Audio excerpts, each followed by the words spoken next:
market. And it goes back to really understanding what it is that we're dealing with, which is physical sound money. And I guarantee you this stuff didn't, well, let's see. The date on this is 1889 and the date on this one is 1935. And they're still the same 1 ounce, $20 gold piece, except now it's in excess of $4,000 on the spot contract, not the fundamental value. Yep. And this is what I think $48 spot silver is at $48. And to your earlier point, those contracts had come down. Now, what has happened? Why would those contracts come down? And there are all sorts of reasons that you can see out there, and we can talk about anything that you want, but I'll tell you why I really think that you're seeing a pullback in the contracts is because we hit backwardation in both gold and silver. Following the 2008 financial crisis, central banks responded in nearly unanimous coordination by reducing interest rates, infusing liquidity, and maintaining currency stability. However, by 2015, that unified front fragmented amidst events such as the Swiss franc shock.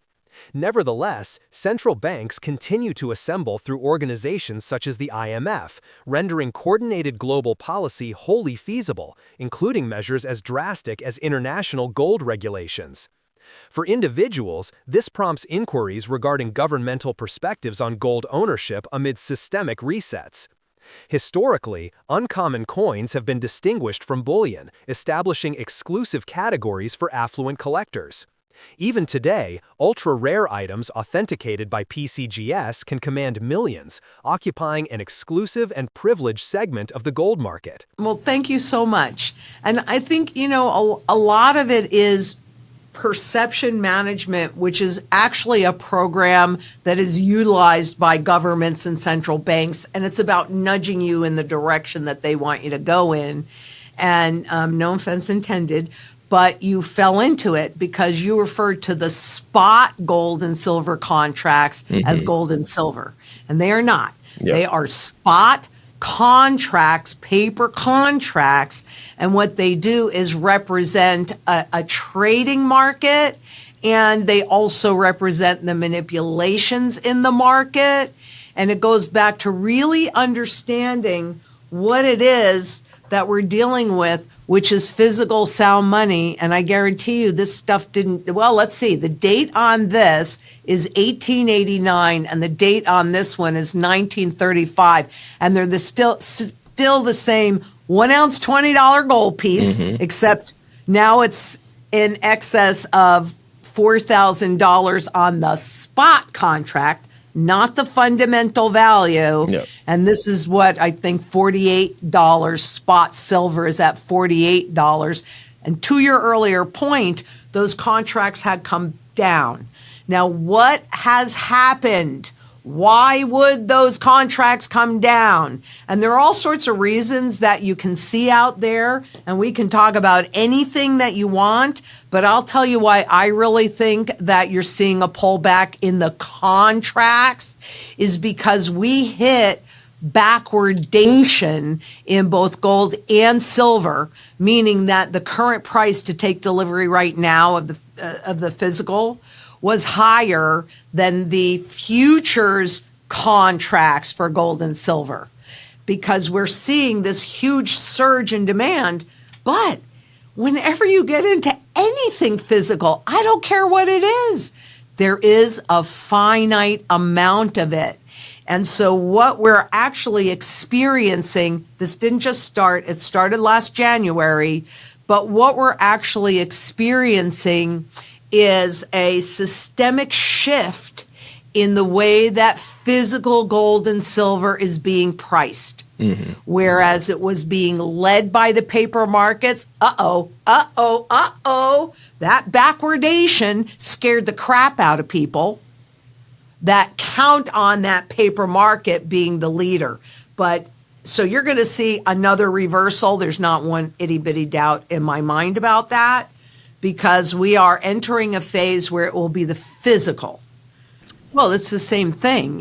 People don't trust those promises, and they shouldn't trust those promises, because in that contract market, they can create as much gold and silver that does not nor ever will exist as they want. But in those contracts, they also get to stand for delivery. And that started in January when we saw Europe, and particularly with gold, the Bank of England shipping over massive amounts of gold. But hold on a second. The Bank of England doesn't really have very much of their own gold.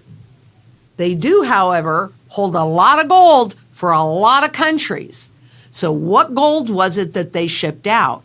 And when you look at whether it's the LBMA or the Bank of England in their metal stores, what they have available, they're much, much lower than they were. So if we continued with the backwardation, and technically the price was stretched too far anyway, so it's better to have that pull back and have a nice strong foundation. But what is going to happen? This is what I'm waiting to see. Honestly, I probably can wait to see it, but I can't wait to see it, is when those other countries that are holding their gold at the Bank of England demand delivery. Mm-hmm. That is going to be, you think you just saw fireworks and silver? That is going to be huge fireworks, because we've already seen here in the U.S. when there was all this talk about auditing Fort Knox, and then it went dead silent. Why? Why did it go dead silent? Guess we're going to find out at some point. The contemporary gold market is founded upon contracts and paper claims that often do not correspond to physical gold in its entirety. These markets operate efficiently solely when participants refrain from requesting delivery. Recently, however, major institutional participants have started advocating for physical settlement, compelling custodians to transport bullion via air and sea. Europe experienced this escalation throughout early 2024, as the Bank of England exported exceptionally substantial quantities of metal despite possessing comparatively limited gold reserves. As inventories at the LBMA and COMEX diminish, mounting pressure ensues. An increase in delivery demands may reveal whether custodians fulfill the commitments they have consistently made. Right. And so that's what was just happening with the backwardation. That was becoming apparent. And so if that had continued, are they ready for that market to break now? I guess not. But at some point, will they be? Probably not. I don't think they're really going to be ever fully ready for those fireworks. But that's exactly it. It's stand and deliver. And, in our last conversation, I think we even talked about this, where the U.S., like I said, it's primarily contracts, and it's just about trading. It is not about typically taking delivery, and yet there was some big kahunas that were standing for delivery at a high enough level on the gold, but also on the silver, to make the shipment in various ways, whether it's boats or even airplanes now, right, makes it more viable, because obviously silver's spot price is substantially lower than gold's spot price. But yeah, that's exactly what's happening. The physical market will at some point fully break the back of the paper market. And unfortunately, I think that's going to happen in ever so many areas. But I've been talking about the fact that I believe we are now in the melt-up phase of these markets. And you're watching stocks make higher and higher highs, right? Shoot, going to the moon. NVIDIA, now the first $5 trillion company. Mm-hmm. Well, people will look at that and go, wow, look at how great is that? Look at how much NVIDIA is worth. When in reality, when we are actually seeing those things, it's an indication of how much less the currency is worth. It's not how much more. Same thing with the spot markets flying, that's not, this is a $20 gold piece. It's the same $20 gold piece, and yet can you buy this for $20? No. That's an indication not that gold has gone up, but that the currencies have gone down in value. You're right. And, when we had a repatriation rush, and that repatriation rush, I think it was around when India demonetized about 85% of its currency. And so there were a number like Germany, et cetera, that were asking for their gold back. And the Bank of England or whoever it was that was holding their gold said, okay, we'll give it to you, but you have to wait 10 years or 7 years or whatever the number was. And so, first of all, I don't think that everybody is necessarily operating as an island. And keep in mind that what we saw after 2008 was a coordinated central bank effort. And that lasted until 2015 with the Swiss surprise. And then central banks realized, well, they can't necessarily count on other central banks, but they still come together through the IMF. I mean, almost everybody's a member of the IMF, so they meet regularly. So I'm not sure that they couldn't just shut it down, because they could do a global confiscation, which is why I personally, because I was born in 1954, and at that time it was illegal to hold more than 5 ounces of gold any other way than the pre-1933 collectible coins. So much as people might want to poo-poo them, the reality is this is in a different category. So if they did a global confiscation, because this is going to be a global effort, there's not one doubt about it in my mind. This has to be a global effort. And I would say that's true on another level for growing a global community. But I think you need to look at those that are in power, those that are in that 1%, really what kind of gold are they holding for themselves? Now, central banks will just have monetary gold, but that's okay. What do the individuals that would write the laws, what are they holding? And you can see what that is if you go to the PCGS 3000 ultra rarities. And these are coins that are, like this, slabbed like this, that might be in the $18 million, $20 million range for 1 ounce of gold. That creates a separate category. That's the category. Now, I don't spend $8 million on a coin, not even marginally to that level. I mean, not even marginally. I was thinking like, whoa. Yeah, no. And this is definitely not, this is probably, this is a 62. Oh, this is actually a good coin. But I can't go buy this one. This would be a more rare coin because this is 1874. Mm-hmm. But, I mean, you can get them for not really a whole lot of premium above spot based on its rarity.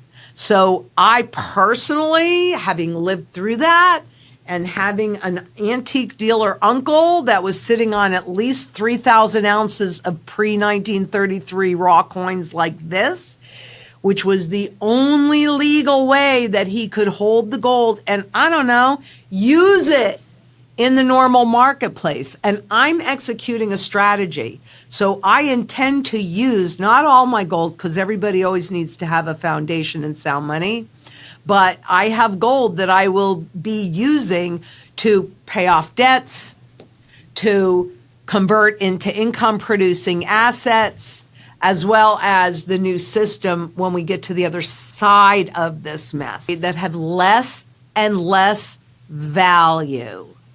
Well, why can't you do that? So it isn't should that happen. That would be historically accurate that when the public, because that's the last bit of confidence that's left, when the public loses confidence in this garbage, then in order to regain that public confidence, now we're in hyperinflation when that happens because they don't trust this stuff, right?